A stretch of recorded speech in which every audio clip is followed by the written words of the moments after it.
ان سے ڈسکس کیا، وہاں بھی والد نے یہ کہا، اور ظاہر یہ قانونی نقطہ جو بنا ہی نہیں ہے اس کی وفاداری کیسے؟ صحیح. تو پنڈت نہرو نے پھر کہا کہ آپ بہتر ہے کہ پاکستان چلے جائیں. اچھا. تو میں یہ کہتا ہوں کہ لوگوں نے تو خوف سے، ڈر سے، اپنی جائیداد چھیننے، قتل غارت سے بھاگ کے پاکستان آئے. جی. میرے والد نے تو بھرے مجمع میں اس قوم کو جو تھی ہندو قوم، اس کے مجمع میں کھڑے ہو کے ان کو للکارا، اور دیدہ دلیری تھی، اور اپنی زندگی کی بازی لگا کے انہوں نے ایک حق بات کی. بالکل ٹھیک ہے. تو ایسا پھر یہ کہ بہت سی مائیں بہنیں، یعنی جب ہم ٹرین سے آ رہے تھے تو اٹاری سے پہلے جو انڈین علاقہ تھا، وہاں ریل کی پٹریوں کے دونوں طرف مردوں عورتوں کی لاشیں، بچوں کی لاشیں پڑی نظر آئی ہمیں. ہمارے تو چونکہ ملٹری اسپیشل تھی، جہاں بار بار آ گئی. لیکن بہت سے لوگ جو تھے راستے میں مارے گئے. بعض بچوں نے، عورتوں نے کنواں میں کود کے جان دی اس لیے کہ ان کی عزتیں محفوظ رہ جائیں. صحیح. اور بڑا ظلم سکھوں نے سکھوں کو ہندوؤں نے استعمال کیا. اور ہم جس گھر میں رہتے تھے مراد آباد میں، جی، اس کا مالک بھی ساتھ رہتا تھا، اور وہ بھی ایک ہندو وکیل تھا. مگر وہ ان میں بھی ہر قوم میں اچھے برے تو ہر قوم میں ہیں، لوگ موجود ہوتے ہیں، چاہے وہ تھوڑے ہوں. تو ہمیں تو ان سے کوئی ویسے تکلیف نہیں ہوئی، لیکن اور بہت سے لاکھوں انسانوں کی جانیں. مگر اب افسوس یہ ہوتا ہے کہ اتنی جانیں قربان دینے کے لیے جس نظریے پاکستان پہ پاکستان کا وجود بنایا گیا اور یہ وجود میں آیا پاکستان، وہ نظریہ یہاں بالکل رزی کی ٹوکری میں ڈال دیا گیا. اس پہ کسی حکمران نے، اگر قائد اعظم زندہ رہتے تو شاید وہ ہوتے. اس لیے کہ میں آپ کو قائد اعظم کا ایک واقعہ سناؤں کہ ان کا جو نظریہ تھا پاکستان کے آئین کا، وہ کیا تھا. ان کی پاکستان کے قیام سے پہلے پیر صاحب مانکی شریف سرحد کے فجر کے پختونخوا کے ایک بڑے عالم دین، بڑے پیر، بڑے معتبر اسلامی سے، انہوں نے وہاں ریفرینڈم ہوا تھا پاکستان بنانے کے لیے کہ پاکستان کے ساتھ شامل ہو گئے یا ہندوستان کے ساتھ شامل ہو گئے. ٹھیک ہے. انہوں نے قائد اعظم کی دعوت کی اور جلسہ کیا. قائد اعظم جو روانہ ہوئے تو سگار پی رہے تھے، وہ سگار پیتے تھے، اور پیر صاحب کے علاقے میں تمباکو نوشی، سگریٹ، سگار، پان، بیڑی بہت سختی سے منع تھی، تو وہ سزائیں دیتے تھے. ٹھیک ہے. قائد اعظم جب روانہ ہوا تو شاید عبدالبشر اور چودھری خلیق الزماں وغیرہ یہ 3-4 آدمی تھے. تو یہ قائد اعظم کو روب بہت تھا، تو یہ ان سے صاف نہیں کہہ سکے کہ آپ وہاں سگار نہ پیجیے گا، مگر ان کو بتاتے گئے اشارتاً کہ ان کو برا لگتا ہے. میسج دے دیا کہ یہ پیر صاحب کا یہ وہاں وہ ہے. لیکن قائد اعظم منافق نہیں تھے، وہ سگار پیتے گئے، سنی کر دی گئی. وہاں جب اسٹیج پہ بیٹھے تو اس وقت تک سگار ختم ہو چکا تھا، تو قائد اعظم نے دوسرا سگار سگلایا اور پینا شروع کر دیا. اب لوگ بہت پریشان ہوئے کہ پتہ نہیں ہے پیر صاحب خفا ہوں گے، جلسہ برخاست کر دیں گے یا کیا کریں گے، ایکشن کیا ہوگا. لیکن پیر صاحب کی بھی ہمت نہیں پڑی قائد اعظم کو روکتے. تو لیکن پیر صاحب پھر اپنے خطبہ استقبالیہ میں ایک سوال ایسا کیا کہ شاید قائد اعظم مجھ سے پریشان ہوں. انہوں نے پوچھا کہ میں قائد اعظم سے یہ پوچھنا چاہتا ہوں کہ پاکستان تو یہ حاصل کر لیں گے، لیکن اس کا آئین کیا ہوگا. صحیح. انہوں نے کہا مجھے بڑی حیرت ہو رہی ہے اور بڑا دکھ بھی ہو رہا ہے کہ مسلمانوں کا اتنا بڑا عالم دین، پیر، ایک مقدس ہستی جو ہے، وہ مجھ سے پاکستان کی جو اسلامی حکومت بننے جا رہا ہے اس کے آئین کے بارے میں پوچھ رہا ہے کہ کیا ہوگا. اس کا آئین تو قرآن پاک میں 1400 سال پہلے بیان کر دیا گیا ہے. زبردست. تو قائد اعظم کو نظریہ پاکستان کا یہ تھا آئین کا، مگر اس کو ہم نے مٹی میں ملا دیا. تو اب کیا آپ توقع کریں گی، مگر ہم بہرحال یہ ہمارا فرض ہے، ہم سے ہر ایک کا جس کو یہ احساس ہے کہ ہاں یہ غلط ہو رہا ہے، کہ وہ قرآن شریف کے سورہ بس اثر پہ عمل کرتے ہوئے پہلے تو خود ایمان لائے، خود عمل صالح کرے، پھر دوسروں کو برائیوں سے روکے اور نیکی کی تلقین کرے. بالکل ٹھیک ہے.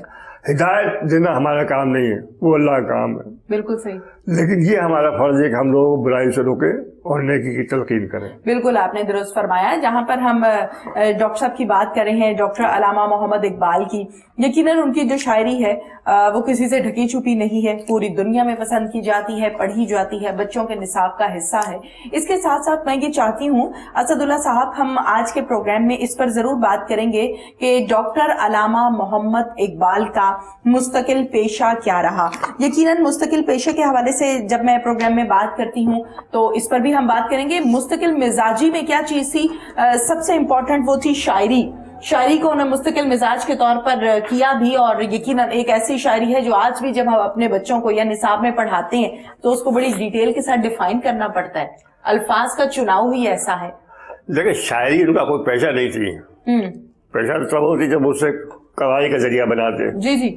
تو یہ شاعری ان کا پیشہ نہیں, شاعری تو انہوں نے مستقل مزاجی کیا, انہوں نے یہ قوم کی, اس لیے کہ شاعری کی طرف جو آپ شعری جو کہنا چاہیے صرف ہے وہ زیادہ دلوں میں اثر کرتی ہے, اس لیے انہوں نے اس کو اختیار کروایا. ان کے جو نثری خطبات ہیں اور تحریریں ہیں وہ بھی بڑی کام کی اور بڑی قیمتی ہیں, تربیت کے حوالے سے اور اخلاقیات کے حوالے سے اور مسلمانوں کو جگانے کے حوالے سے.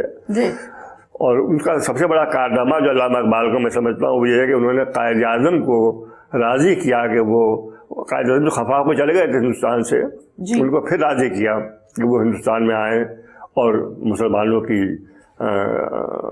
سربراہی کی باغ ڈور سنبھالیں اور قیادت کریں مسلم لیگ کی. ڈاکٹر صاحب کا مستقل پیشہ کیا تھا؟ ان کا پیشہ تو وکالت تھی, اور یا پروفیسر ہی آپ کہہ سکتے, پروفیسر بھی رہے, پڑھایا بھی انہوں نے کالج میں, اور وکالت ان کا اصل پیشہ جو بیزتی کر کے آئے تھے تو وکالت بھی کی انہوں نے. لیکن وکالت میں کبھی کوئی زیادہ وہ اسی لیے کامیاب نہیں ہوئے کہ ان کا زیادہ تر جو رجحان تھا وہ تو دین کی خدمت کی طرف تھا. تو وہ انہیں حوث نہیں تھے پیسے ویسے کی کمانے کی اور اس کی. بلکہ ایک دفعہ ایک بزرگ ولی اللہ سمجھ جاتے تھے, وہ اقبال سے ملنے آئے تھے. اقبال نے ان سے کہا کہ میری دعا کیجیے. تو انہوں نے کیا چاہتے ہو, دولت چاہتے ہو؟ اقبال تک تو نہیں, میں درویش ہوں, مجھے دولت سے لگاؤ نہیں ہے. انہوں نے کہا عزت چاہتے ہو؟ انہوں نے کہا وہ بھی اللہ نے بہت دی ہے. زبردست.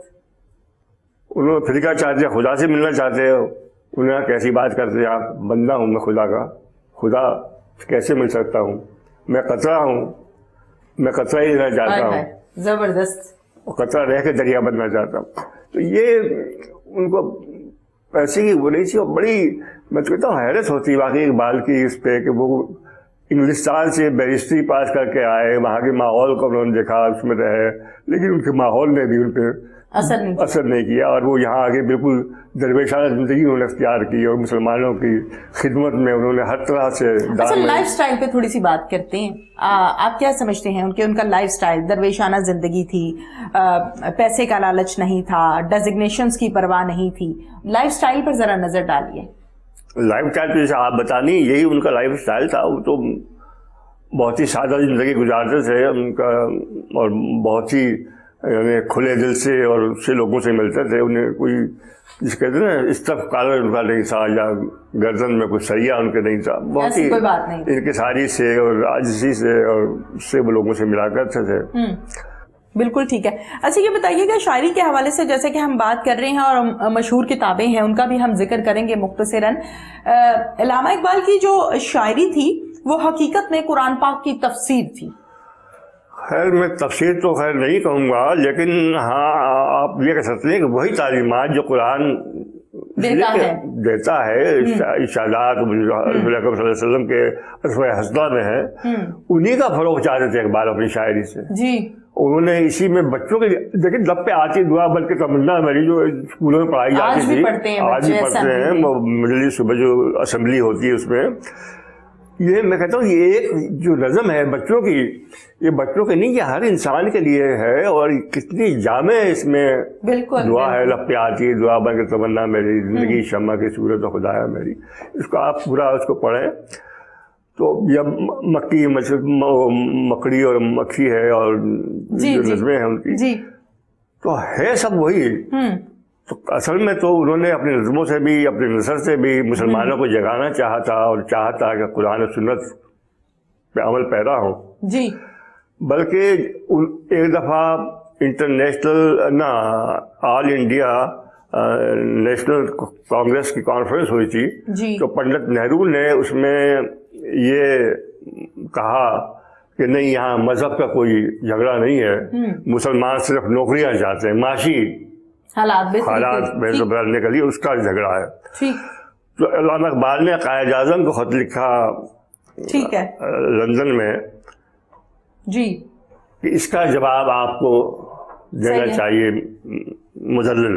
ٹھیک ہے. تو قائد اعظم نے بتایا کہ مسلمانوں کی افلاس دور کرنے کے لیے کیا کیا جا سکتا ہے، کیا طریقہ اپنا. ٹھیک ہے. تو علامہ اقبال نے بھی اس میں یہی لکھا ہم نے کہ اگر قرآن و سنت کے احکامات کا نظام جو ہے وہ عمل پیرا ہو جائے تو مسلمان جو ہیں وہ اس سے چھٹکارا حاصل کر سکتے ہیں، لیکن یہ تبھی ممکن ہے جب مسلمانوں کی اپنی مملکت الگ ہو.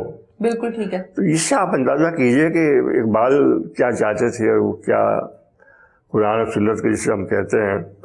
بالکل. جہاں پر ہم بات کرتے ہیں شاعر مشرق کے حوالے سے، یقیناً شاعر مشرق پاکستان کہلائے ڈاکٹر صاحب. اس کے ساتھ ساتھ ہم بات کریں ایران کے حوالے سے تو وہاں کے بھی قومی شاعر ہونے کا اعزاز بخشا گیا ہے علامہ اقبال. ہاں وہاں بھی بخشا گیا ہے جی. ان کی فارسی نظمیں ہیں جی. اور آپ کو یہ سن کے حیرت ہوگی شاید کہ کو سر کا خطاب بھی تو ملا تھا، سر ڈاکٹر جی علامہ اقبال ہے. بالکل.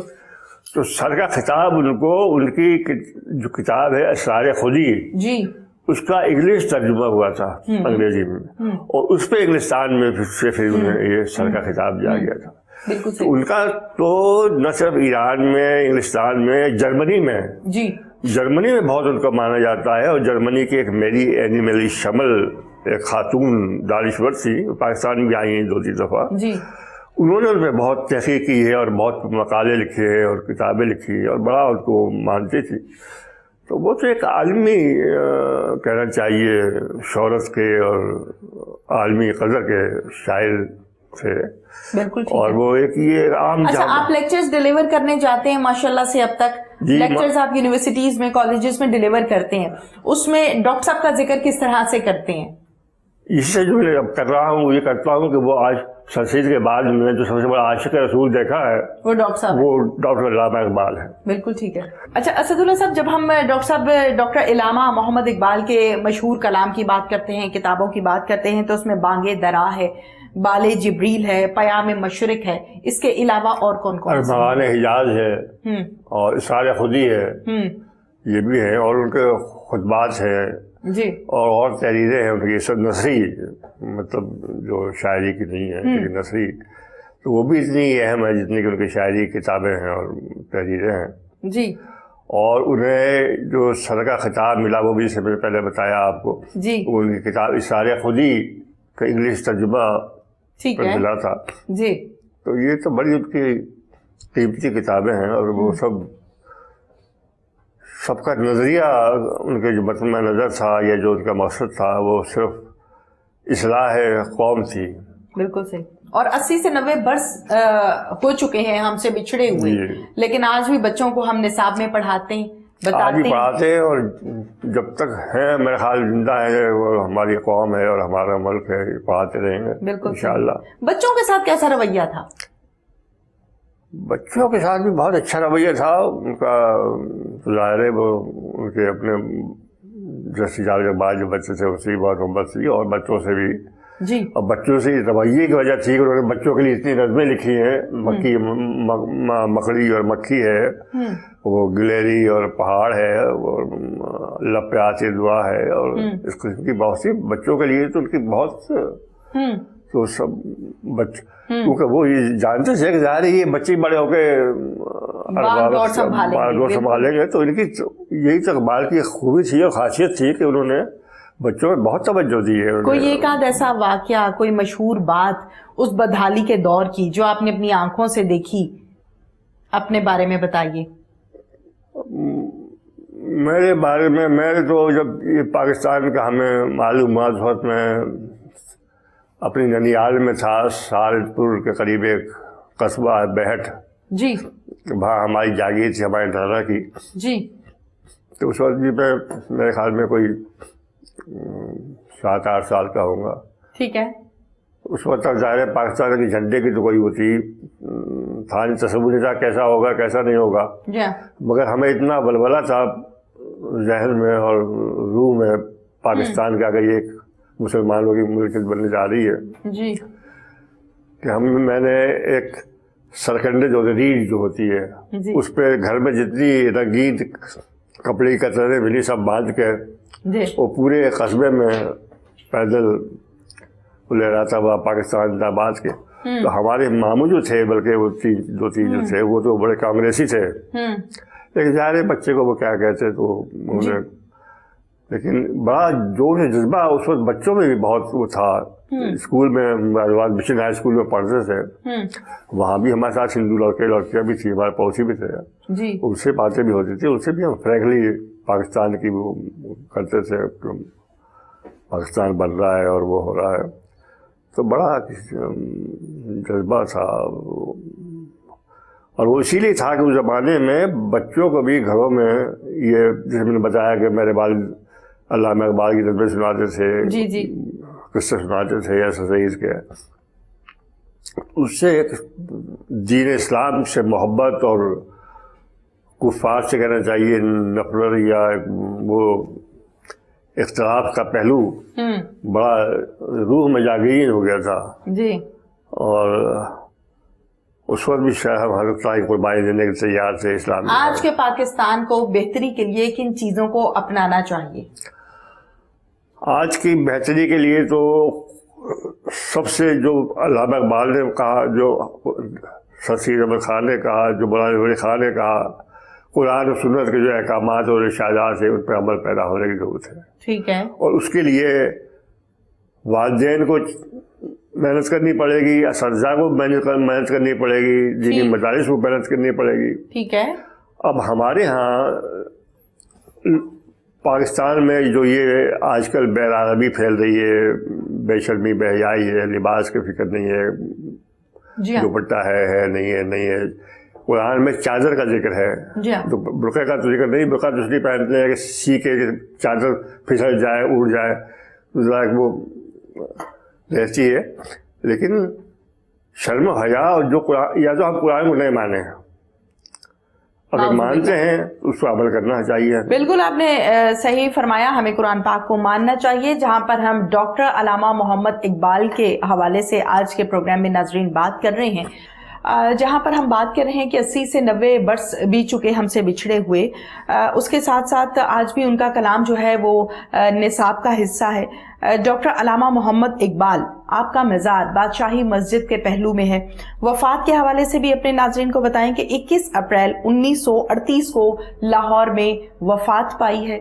ان کی جو تعلیمات ہیں، جو ان کے بتائے ہوئے اصول ہیں، طریقہ کار ہیں، تعلیم ہے اور ساتھ میں تربیت ہے، ان کو ہمیں اپنانا چاہیے. اسد اللہ صاحب، بہت بہت شکریہ، آپ نے ہمیں ٹائم دیا. بہت شکریہ آپ کا، آپ نے موقع دیا کہ میں اپنے خیالات کا اظہار کر سکوں، اور شاید اس کو سن کے کوئی اسلام کی طرف مائل ہو جائے، یہ نظریہ پاکستان کی طرف مائل ہو جائے اور بہتر ملک قوم بن سکے. بالکل ٹھیک. ناظرین، پروگرام کا وقت اپنے اختتام کو پہنچا، اس کے ساتھ ہی اجازت دیجیے. اللہ حافظ.